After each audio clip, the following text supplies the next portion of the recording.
Hello friends, cricket అంటే ఇష్టం ఉన్న వాళ్ళందరికీ ఒక చిన్న క్వశ్చన్. ఇప్పటికిప్పుడు మీకు ఐపీఎల్‌లో ఛాన్స్ వస్తే మీరు ఆడతారా? ఆడరా? ఆ లైట్లు, ఆ క్రౌడు, ఆ ఎనర్జీ, లెక్కలేనంత డబ్బు. నాకైతే ఆ డబ్బు కూడా అవసరం లేదు. ఆడిస్తానంటే కమ్మగా ఎళ్లి ఆడతాను. నేనే కాదు, మీలో చాలామంది కూడా ఇలా ఫ్రీగా అయినా సరే ఒక్కసారైనా స్టేడియంలో ఆడాలని చెప్పి అందరూ అనుకుంటూ ఉంటారు. మరి ఐపీఎల్‌కున్న క్రేజ్ అలాంటిది. ప్రతి ఒక్క క్రికెట్ ప్లేయర్ కూడా ఐపీఎల్‌లో ఆడాలని చెప్పి కోరుకుంటూ ఉంటారు. కానీ కొంతమంది ప్లేయర్స్ ఉన్నారు. వీళ్ళు ఐపీఎల్‌ని వద్దని పక్కన పెట్టేశారు. సో, ఈరోజు వీడియోలో ఐపీఎల్‌కి నో చెప్పిన కొంతమంది ప్లేయర్స్ గురించి మనం తెలుసుకుందాం. Let's get into the show. Kusal Perera 2018లో శాండ్ పేపర్ గేట్‌లో ఇన్వాల్వ్ అయ్యాడని చెప్పి డేవిడ్ వార్నర్‌ని ఆస్ట్రేలియన్ క్రికెట్ 12 నెలల పాటు బ్యాన్ చేసింది. అండ్ ఈ బ్యాన్ ఏదైతే ఉందో ఇది ఐపీఎల్‌కి కూడా వర్తించింది. సో, ఆ సంవత్సరం వార్నర్ అవైలబుల్‌గా లేకపోవడంతో కెప్టెన్సీ బాధ్యతల్ని కేన్ విలియమ్సన్‌కి అప్పగిచ్చారు. అయితే కెప్టెన్సీని విలియమ్సన్‌కి ఇచ్చినా కానీ వార్నర్ లేని లోటు ఎస్ఆర్‌హెచ్‌కి అయితే బాగా ఉంది. సో, అందుకోసమనే వార్నర్‌కి లైక్లీ రీప్లేస్‌మెంట్ కోసం ఎస్ఆర్‌హెచ్ వెతకడం మొదలుపెట్టింది. ఈ క్రమంలోనే Sri Lankan dashing left handed opener Kusal పెరెరాని ఎస్ఆర్‌హెచ్ మేనేజ్మెంట్ అప్రోచ్ అయింది. కుశల్ పెరెరాని ఎందుకు అప్రోచ్ అయ్యారంటే ఆ టైంలో కుశల్ పెరెరా మంచి ఫామ్‌లో ఉన్నాడు. అప్పుడే ముగిసిన నిదహాస్ ట్రోఫీలో 4 ఇన్నింగ్స్‌లో 204 పరుగులు చేశాడు. సో, ఫామ్‌లో ఉన్న కుశల్ పెరెరా అయితే వార్నర్‌కి ఎగ్జాక్ట్ రీప్లేస్‌మెంట్ అవుతాడని చెప్పి కుశల్ పెరెరాని ఎస్ఆర్‌హెచ్ మేనేజ్మెంట్ అప్రోచ్ అయింది. కానీ కుశల్ పెరెరా మాత్రం ఆ ఆఫర్‌ని రిజెక్ట్ చేశాడు. శ్రీలంకన్ టెస్ట్ టీంలో చోటు సంపాదించుకోవడం కోసం డొమెస్టిక్ క్రికెట్లో ఆడాలని చెప్పి తను డిసైడ్ అయ్యాడు. అయితే దానికంటే ముందు 2013లో కుశల్ పెరెరా రాజస్థాన్ రాయల్స్ తరపున ఆడాడు. కానీ ఆ టైంలో తను పెద్దగా పర్ఫార్మెన్స్ అయితే చేయలేదు. నెక్స్ట్ తుషార్ దేశ్పాండే. నార్మల్‌గా ఇంటర్నేషనల్ ప్లేయర్స్ ఐపీఎల్ ఆఫర్స్‌ని రిజెక్ట్ చేస్తారని చెప్పి అనుకుంటాం. కానీ ఇంటర్నేషనల్ క్రికెట్‌లో అడుగు కూడా పెట్టకముందే తుషార్ దేశ్పాండే ఐపీఎల్‌లో ఆడే ఆపర్చునిటీని రిజెక్ట్ చేశాడు. చూడండి, ఇప్పుడంటే తుషార్ ఐపీఎల్‌లో బాగా ఎస్టాబ్లిష్ అయిన బౌలర్. కానీ ఇంతకుముందు తను ఒక అప్‌కమింగ్ క్రికెటర్ మాత్రమే. అండ్ అప్‌కమింగ్ క్రికెటర్స్ అంతా ఎప్పుడెప్పుడు ఐపీఎల్‌లో ఆడదామని చెప్పి వెయిట్ చేస్తూ ఆపర్చునిటీస్ కోసం ఎదురు చూస్తూ ఉంటారు. అలాంటి ఆపర్చునిటీ తుషార్ దేశ్పాండేకి వచ్చింది. బేసిక్‌గా ఐపీఎల్ టీమ్స్ ఏం చేస్తాయంటే అప్‌కమింగ్ క్రికెటర్స్‌ని ట్రయల్స్‌కి పిలుస్తూ ఉంటాయి. ఆ ట్రయల్స్‌లో ఇచ్చే పర్ఫార్మెన్స్‌ని చూసి ఆక్షన్‌లో తీసుకోవటం లేదా డైరెక్ట్‌గా కాంట్రాక్ట్ ఇవ్వటం లాంటివి చేస్తూ ఉంటాయి. ఈ ట్రయల్స్‌ని బేస్ చేసుకునే ఒక ప్లేయర్‌ని ఆక్షన్‌లో తీసుకోవాలా లేదా అనేది ట్రయల్స్‌లో డిసైడ్ అవుతుంది. సో, అలాంటి ట్రయల్ కాల్ ఒకటి 2019లో తుషార్‌కి వచ్చింది. అది కూడా పంజాబ్ టీం నుంచి. కానీ ఆ కాల్‌ని తుషార్ రిజెక్ట్ చేసి తన క్లబ్ టీం కోసం ఆడటానికి వెళ్ళాడు. పంజాబ్ నుండి వచ్చిన ట్రయల్ కాల్‌ని రిజెక్ట్ చేయడానికి తుషార్ చెప్పిన రీజన్ అంటే మైండ్ పోవాల్సిందే. తను ఆల్రెడీ బాగా ఆడుతున్నాడు. లోకల్ టోర్నమెంట్స్‌లో బాగా పర్ఫార్మెన్స్ చేస్తున్నాడు. సో, మళ్ళీ సెపరేట్‌గా ట్రయల్స్ ఇవ్వాల్సిన అవసరం లేదని చెప్పి తుషార్ దేశ్పాండే చెప్పాడు.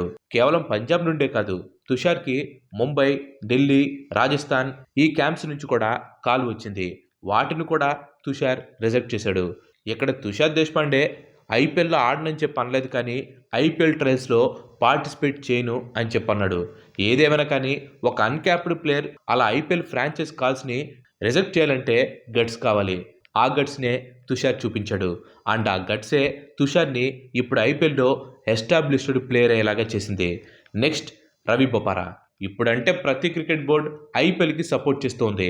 ఇన్‌ఫాక్ట్ ఐపీఎల్ టైంలో మేజర్ సిరీస్‌లు ఏమీ లేకుండా బీసీసీఐకి అదర్ బోర్డ్స్ సపోర్ట్ చేస్తూ వస్తున్నాయి. అయితే స్టార్టింగ్‌లో ఇలా ఉండేది కాదు.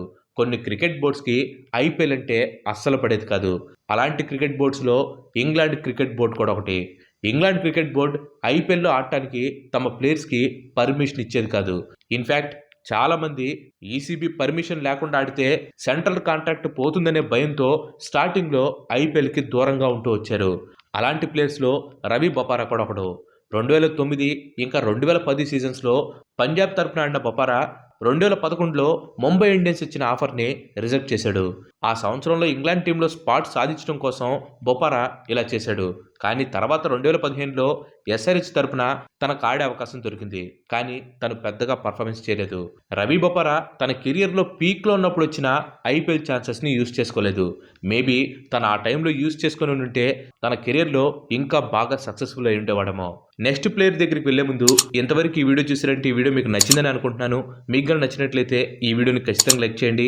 అండ్ అలాగే మీరు మన ఛానల్‌కి ఇంతవరకు కనుక సబ్స్క్రైబ్ అయిపోయినట్లయితే మన ఛానల్‌కి తప్పకుండా సబ్స్క్రైబ్ అయ్యి పక్కనే ఉన్న గంటని ఆల్ ఆప్షన్లో పెట్టుకోండి. ఆల్రెడీ లైక్ చేసి, షేర్ చేసి, సబ్స్క్రైబ్ చేసిన వారికి చాలా చాలా థ్యాంక్స్. Next Mitchell Marsh.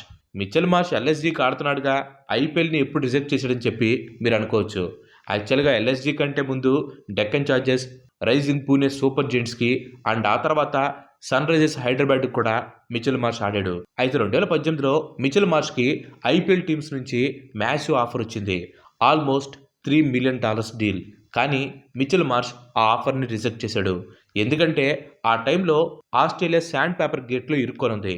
దీంతో పెద్ద పెద్ద ప్లేయర్స్ బ్యాన్ అవడంతో ఆస్ట్రేలియన్ టీంలో వేకెన్సీస్ వచ్చాయి. సో వచ్చిన వేకెన్సీస్లో తను జాయిన్ అవ్వాలనే ఉద్దేశంతో 2018లో వచ్చిన ఐపీఎల్ ఆఫర్ని రిజెక్ట్ చేశాడు. Next Ben Duckett. యాక్చువల్గా ఇది రీసెంట్గా జరిగిన rejection. England player Ben Duckett ఆక్షన్లో అయితే పార్టిసిపేట్ చేశాడు. అండ్ ఆ ఆక్షన్లో ఢిల్లీ క్యాపిటల్స్ తనని 2 కోట్ల రూపాయలకి పర్చేస్ చేసింది. స్టార్టింగ్లో ఈ ఆపర్చునిటీ వచ్చినందుకు బెన్ టకెట్ బాగా ఎక్సైట్ అయ్యాడు. కానీ ఏమైందో ఏమో తెలియదు, కానీ సడన్గా ఐపీఎల్ నుండి పక్కకు తప్పుకున్నాడు. రాబోయే ఇంటర్నేషనల్ మ్యాచెస్ కోసం ఫిజికల్గా, మెంటల్గా రెడీగా ఉండడం కోసం ఈ డెసిషన్ తీసుకున్నానని చెప్పి ఢిల్లీ క్యాపిటల్స్ టీంకి ఇంకా ఫ్యాన్స్కి సోషల్ మీడియా ద్వారా అపాలజీ కూడా చెప్పాడు. కానీ అకార్డింగ్ టు ద సోర్సెస్ 2 కోట్ల బేస్ ప్రైస్ అనేది తనకు తక్కువగా అనిపించడంతో తను ఐపీఎల్ నుంచి విత్డ్రా అయిపోయాడని చెప్పేసి చెప్తున్నాయి. అంటే సోర్సెస్ అవే చెప్తున్నాయి.